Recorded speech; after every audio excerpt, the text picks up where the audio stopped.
ఒక్క రూపాయి ఎక్కువ ఫీజు తీసుకున్న స్కూల్ సీజ్.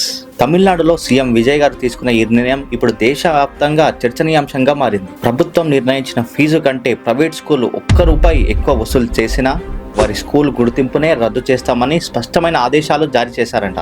నిజంగా ఇది లక్షలాది మంది తల్లిదండ్రులకు ఊరట కలిగించే నిర్ణయం. ఎందుకంటే ప్రైవేట్ స్కూళ్ళలో చాలా లక్షలు దుబ్బుతున్నారు. ఎందుకంటే స్కూల్ ఫీజుల భారం ఇప్పుడు చాలా కుటుంబాలకు పెద్ద సమస్యలా మారింది.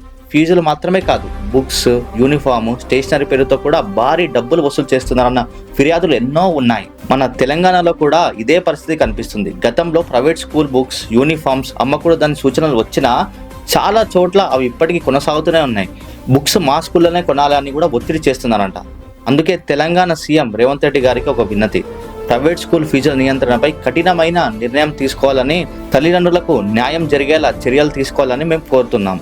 ఎందుకంటే ఇప్పుడు Telangana education minister CM Revanth Reddy గారితోనే ఉంది కాబట్టి ఈ సమస్యను ఎదుర్కొంటున్న ప్రతి పేరెంట్ తరపున ఒక మంచి నిర్ణయం కోసం మేము మీ నుంచి ఎదురు చూస్తున్నాం. మీ అభిప్రాయం ఏమిటి? ఇలాంటి నిర్ణయం తెలంగాణలో కూడా అమలు కావాలా? కామెంట్లో చెప్పండి.